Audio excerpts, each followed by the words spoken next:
So yeah, so typically people will come, painful periods. Often that will go along with maybe heavy bleeding, PMS, like some other period symptoms, but sometimes it's just pain. And what do you do? So painful periods, I'll usually go through like a little bit of a medical history, like when did your period start? Have you ever been on the pill? Was it better or worse on the pill? Have you ever had an ultrasound, like to see if we can rule out some other possible causes? And usually I'll just go through like all the details of their entire menstrual cycle. So symptoms before, during, and after the flow, how heavy is the flow, that kind of thing. So then you get a bit of a picture of what's going on with the whole period. Typically, if I'm treating painful periods, I'll do short-term, long-term approach. So short-term is like pain relief, which is what have they tried for pain relief? What's effective or not effective?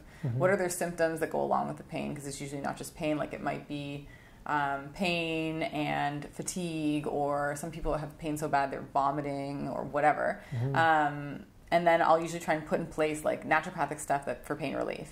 Because usually if someone's coming for a painful period, it's not just like mild, it's pretty bad. Yeah, of course. And so they may be missing work or whatever. So short term, you're just trying to find some pain relief. What are you doing for that? Could be many. So like a few things, like there's some herbs that are helpful, like cramp bark is a herb that you'll see around a lot that like literally is for cramps and it works really well for some people. There's some homeopathics you can use for pain. Sometimes like heat makes a big difference for people. And sometimes like anti-inflammatory stuff like turmeric, fish oil, those types of things sometimes can help, but I find it's different for everyone. So I'll usually put in place some of those things. And then I work on hormone balance, and there's like tons of different ways to do that. Often like herbs can be helpful in terms of like regulating the cycle a little bit more. Because pain, if it's not caused by something that's like really easily diagnosable, then it's usually just like the hormone balance not being abnormal, but sort of certain things being dominant at the wrong times. And certain prostaglandins, which is sort of what causes pain, being high during the period, and you can sort of shift that. So herbs or homeopathy, or as I mentioned earlier, like drainage, working on like the female hormone cycle. And again, I'll take a little bit of like a short-term, long-term. So short-term, you might do a little bit more like herb stuff to sort of like really shift out of the pattern that the period is in. But long term, like most patients aren't going to take that stuff forever. Some people will, but most people won't. So you're looking more at underlying like hormone balance. So through diet, exercise, that type of thing. Drainage I will do usually for like maybe 3-6 months. And that will often like change the cycle a little bit. If someone is taking hormonal birth control and that has made it worse, like sometimes getting off that can make a big difference, or changing birth control methods can make a difference. But really I'm looking to sort of like change the female hormone balance so that every period is more manageable. Yeah. And have you had success? Like, are you pretty successful with this? Both short-term and long-term? Can you often find some short-term relief? Yeah, short-term there's some really good stuff. Like just today, actually, I had a patient and her chief concern, today was her 3rd visit. So chief concern was like extreme period pain that she'd had her whole life. And she is quite young. I think she's in her 20s. But her whole life she's had this problem where she's like completely not functional during the pain. And she was pretty skeptical that it could make any difference at all. What we did with her is we just did like some short-term relief. So actually in her case I used cramp bark and that was helpful. We did something called the seed protocol, which is using different seeds and oils like fats like fish oil and evening primrose oil at certain times in the cycle to try to regulate the period a little bit. I referred her also for acupuncture. So all of that stuff. She had one weird period, so she had a very long cycle, and she just got her period a couple weeks ago and had no pain. So that was really quick change. And the thing with her then is to see, okay, how does the next cycle go, and to sort of do some of the more longer term stuff to alleviate the problem. Then she doesn't have to do all the short term stuff, but it's had like a huge impact. Pretty fast too. Yeah, it was really fast. That's great. Yeah. Anything else on this topic? No, it's pretty... Irregular periods was something else you mentioned. Oh yeah, irregular periods can be different. Like so, and often people come worried about irregular periods for fertility reasons. There's sort of different things. There's like lack of a period entirely.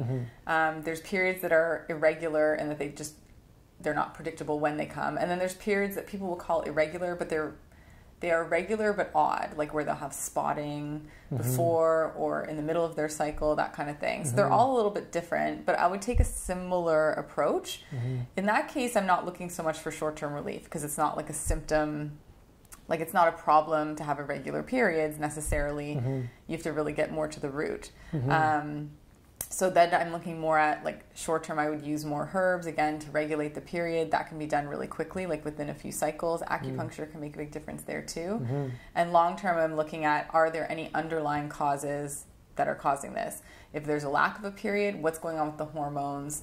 Often you will see no period after someone takes a birth control pill and comes off the pill. And sometimes they just never get their period again. That's actually really common. And so in that case, you're looking to sort of reestablish that connection between the brain and the ovaries so that they can do their job together again. In which case you can use homeopathy herbs to do that. If you're looking at something like periods that are just unpredictable, it's probably it may be an issue with ovulation is not always occurring at the same time or is not occurring at all. And then you're looking at what are the underlying causes of that. Like nutritional deficiencies can cause that. Age can cause that, like perimenopause, which is not abnormal.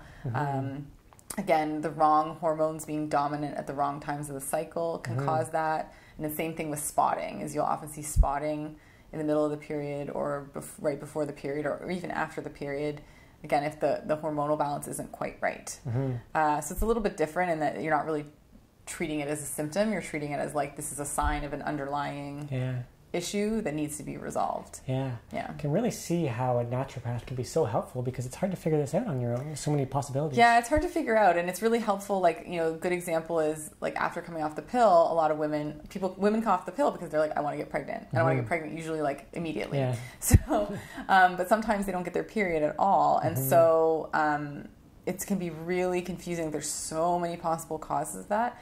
It can be really confusing to figure it out. But you can use like, even if they don't have a period at all, then you're using other sort of signals to tell you. Like often I'll have women track their cycle to see if are they ovulating, is their body trying to ovulate, when is that happening.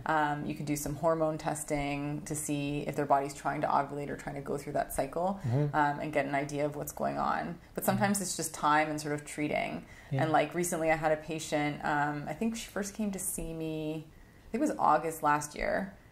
No, actually it was March last year she came to see me, and she had been off the pill for 1 year with no period. And she wanted to get pregnant, and she had been told she had a condition called PCOS, or polycystic ovarian syndrome, but they were not 100% sure she had it. She had some cysts in her ovaries, which could just be like follicles that could develop and ovulate that aren't. So it was a bit inconclusive, but she didn't have any other real symptoms of PCOS. And so we did some work. We did a lot of herbs, drainage again, so sort of every month, like working on the cycle a little bit more. She went and did some acupuncture, and about 6 months went by, and then she finally got a period. And she was like, oh, this is taking way too long. And I was like, well, you know, it's progress, right? It's good. And so what we've done in the past year, so that was a year ago, she's diligently tracked her cycle every month. We've been able to determine, yes, she is ovulating. Her cycles are long, but they've been getting shorter, and like more normal. And then like, I think at the beginning of this month, she came in and she's pregnant. So she was able to get pregnant just because she knows when she's ovulating, she knows when to try, the period became more regular, and everything went back to normal. It's great. So that's often like post-pill, that's a typical sort of case that you would see.